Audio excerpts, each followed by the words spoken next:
ఎవరైతే మిమ్మల్ని ఇబ్బందులు పెట్టారో అందరి పేర్లు నోట్ చేసుకోండి. నేను చెప్తా ఉన్నా, మీరు నోట్ చేసుకోండి. ఒక్కొక్కడిని మాత్రం యూనిఫామ్కు ఉన్న వాల్యూ ఏమిటి అనేది వాళ్ళకి అర్థం కావాలి. యూనిఫామ్ అంటే ప్రజలకు మేలు చేయడం కోసం యూనిఫామ్, అంతేగాని అధికారంలో ఉన్న వాళ్ళ కోసం సలాములు కొడుతూ గులాంగిరి చేస్తూ ఇటువంటి చిత్రహింసలు పెట్టే కార్యక్రమం ఈరోజు అయితే ఏదైతే జరుగుతూ ఉందో దీనికి తెర పడాలి అని అంటే ఏదైతే నువ్వు విత్తినావో అది ఎలా పండుతుంది అనేది నీకు తెలిస్తేనే ఇంకొకసారి నువ్వు ఆ విత్తనం విత్తడానికి నువ్వు భయపడే పరిస్థితిలోకి నువ్వు వచ్చినప్పుడే ఇది జరుగుతుంది.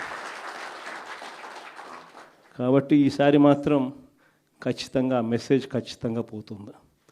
ఎవడెవడైతే అధికారి, ఎవడెవడైతే వైఎస్ఆర్సీపీ కార్యకర్తను ఎవడెవడైతే ఇబ్బంది పెట్టాడో వాళ్ళందరినీ కూడా చూస్తూ ఊరుకోము. చట్టం మీద దోషులుగా నిలబెడతాము.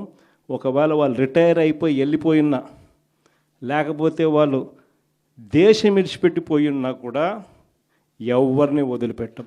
సప్త సముద్రాల అవతలున్నా కూడా అందరినీ కూడా పిలిపించే కార్యక్రమం చేస్తాం. పిలిపించిన తర్వాత సినిమా మామూలుగా ఉండదు. సినిమా మాత్రం అదో లెవెల్లో ఉంటుంది. సినిమా మాత్రం